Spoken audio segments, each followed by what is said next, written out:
Sejam bem-vindos à nossa análise.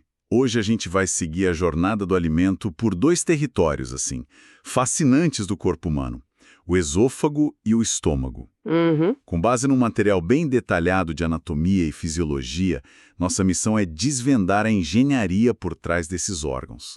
Não é só descrever as peças, mas entender a máquina funcionando, sabe? Desde o transporte do alimento até a usina química que é o estômago. E é uma máquina impressionante.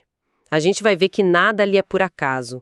A localização, como o sangue chega, quem dá as ordens, olha, tudo é um sistema integrado, projetado com uma precisão incrível. Vamos começar então pelo começo, logo depois da boca, o esôfago.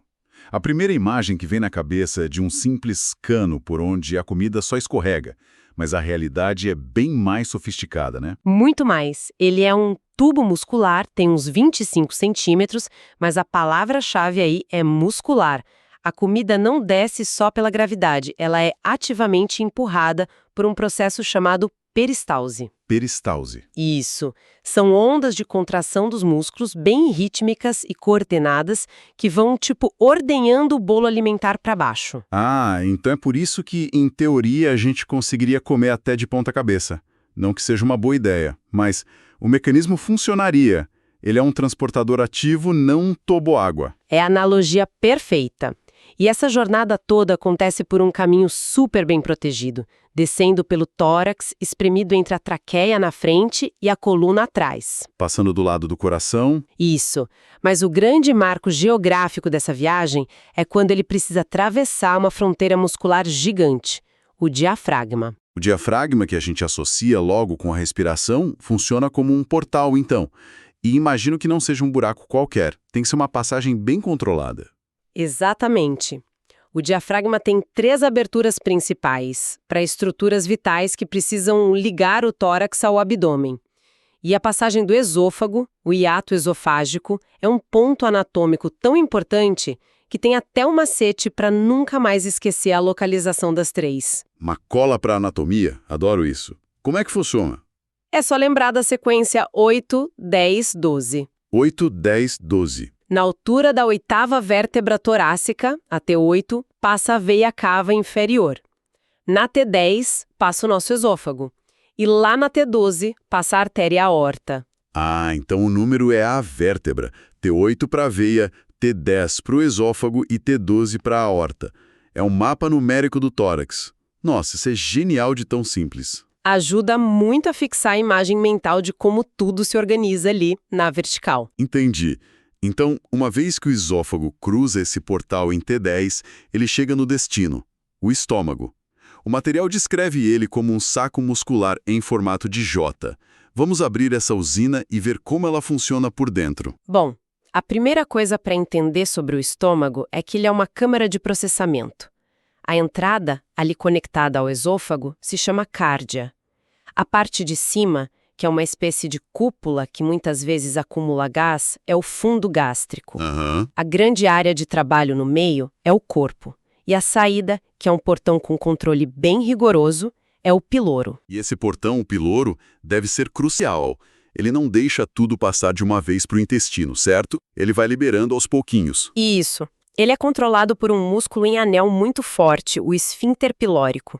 Ele garante que o processamento dentro do estômago seja completo antes de mandar a próxima leva. E por dentro, a superfície do estômago não é lisa, não. Ah, não. Não, ela é toda preguiada. Tem umas dobras chamadas de rugas gástricas, que permitem que ele se expanda tipo um acordeão para caber desde um lanchinho até uma refeição completa. Ok, o estômago se expande, segura a comida. Mas qual é a missão principal dele? O que ele faz com o alimento nesse tempo todo? Ele tem um ataque em 2 frentes. A primeira é a digestão mecânica. As paredes do estômago têm 3 camadas de músculos em direções diferentes. Quando elas se contraem, elas não só empurram, mas torcem, amassam, agitam o alimento com uma força impressionante. É um verdadeiro liquidificador biológico. Faz sentido. A parte mecânica é tipo uma pré-lavagem, quebrando tudo em pedaços menores. Mas você falou em 2 frentes. Qual é a segunda? A segunda é a digestão química. E aqui a coisa fica séria. O estômago inunda o alimento com um coquetel de substâncias, os sucos gástricos, que começam a desconstrução molecular. A combinação do ataque mecânico com o químico transforma o bolo alimentar numa pasta ácida e semilíquida chamada quimo. Quimo. Então, o objetivo de todo esse processo é transformar a comida nessa pasta. Por quê? Qual a vantagem de entregar uma sopa para o intestino em vez de pedaços? A vantagem é a área de superfície. Ao transformar tudo num líquido homogêneo, a etapa seguinte lá no intestino, que é a absorção de nutrientes, se torna, infinitamente mais eficiente. É como tentar dissolver um cubo de açúcar versus açúcar em pó. O pó dissolve quase na hora. O quimo é o açúcar em pó da digestão. Entendi. A química, então, é a estrela do show. Como essa fábrica de produtos químicos funciona em nível microscópico? A mágica está na parede interna do estômago, na mucosa. Ela é cheia de milhões de pequenas aberturas, tipo uns poços, chamadas fossetas gástricas. No fundo desses poços ficam as glândulas gástricas, que são as fábricas de verdade, com operários celulares super especializados. Basicamente, são 2 tipos principais. E cada um com uma função bem específica, imagino. Precisamente. O primeiro tipo são as células parietais. Pensa nelas como artilharia pesada. Elas bombeiam íons de hidrogênio e cloreto para dentro do estômago, que se juntam e formam ácido clorídrico. Isso cria um ambiente com um pH entre 1 e 2, que é absurdamente ácido. Nossa! Muito mais forte que suco de limão ou vinagre. Um pH de 1 a 2 é o suficiente para dissolver um prego com o tempo. Para que o corpo precisa de algo tão agressivo? Por 3 motivos principais. Primeiro, é um esterilizador. Mata a grande maioria das bactérias que entram com a comida.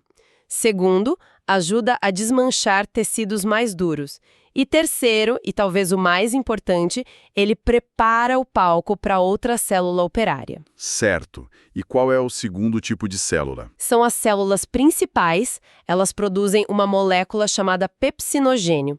O pepsinogênio é uma proenzima, ou seja, uma enzima na sua forma desligada, inativa. Sozinho, ele não faz nada. Ah, já estou vendo a conexão.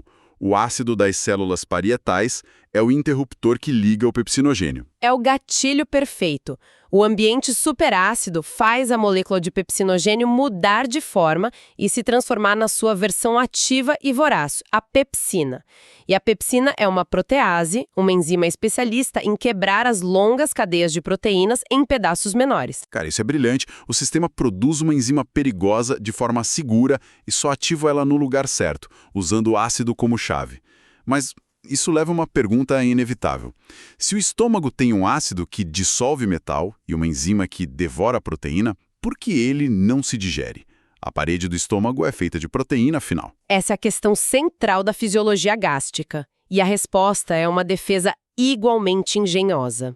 A camada de células que reveste o estômago secreta o tempo todo uma camada de muco bem espessa e viscosa. Mas não é um muco qualquer. Ele é rico em bicarbonato, que é alcalino. Ah, então ele cria uma barreira que neutraliza o ácido. Exatamente. Pensa nisso como o revestimento de teflon de uma panela de alta tecnologia, mas um teflon que se autorregenera sem parar. Ele cria uma barreira física e química que impede o ácido e a pepsina de encostarem nas células da parede do estômago. É uma dança perfeita e perigosa entre um ataque químico brutal e uma defesa bioquímica sofisticada acontecendo a cada refeição. É uma engenharia biológica impressionante. E dominar essa complexidade toda, esses nomes, os processos, é claro, um desafio enorme para estudantes da área da saúde. Sem dúvida. Entender cada etapa, o que cada célula faz, como as enzimas são ativadas, exige muita dedicação. E a melhor forma de solidificar esse conhecimento é testando na prática. E para ajudar nessa missão, se você é estudante e quer se preparar de verdade, entra agora em medicoub.com.br, baixa o app e aproveita o maior banco de questões do Brasil com provas anteriores de todas as instituições, questões comentadas, resumos práticos, aulas completas e flashcards prontos para revisar onde quiser. Ok, voltando a essa dança entre ataque e defesa no estômago. A gente já viu como o sistema funciona quando está tudo em equilíbrio, mas o que acontece quando essa harmonia quebra? Quando a defesa falha ou o ataque fica forte demais? É aí que surgem as úlceras gástricas. Uma úlcera é literalmente uma ferida na parede do estômago, causada quando o poder do ácido vence a barreira de muco. E as consequências podem ser gravíssimas. E quais são os principais riscos? Existem 3 complicações principais. A mais dramática é a perfuração. A úlcera pode corroer toda a espessura da parede do estômago, abrindo um buraco. Nossa. Isso faz com que todo aquele conteúdo ácido vaze para a cavidade abdominal, causando uma infecção generalizada e potencialmente fatal chamada peritonite. É uma emergência cirúrgica. Imagino. O que mais pode dar errado? A segunda complicação é a hemorragia. A parede do estômago é cheia de vasos sanguíneos, né? Se a úlcera erodir até atingir um desses vasos, pode causar um sangramento interno gigante. A terceira é mais sutil, mas perigosa também, a obstrução. Obstrução? O processo de cicatrização de uma úlcera crônica, principalmente perto do piloro, pode criar um tecido de cicatriz tão rígido que bloqueia a passagem do alimento. O estômago enche, não consegue esvaziar, e isso leva a um sintoma clássico: vômitos em jato. Impressionante como a quebra de um único equilíbrio pode levar a tantos cenários perigosos. Agora, mudando um pouco a perspectiva, vamos falar da vizinhança do estômago.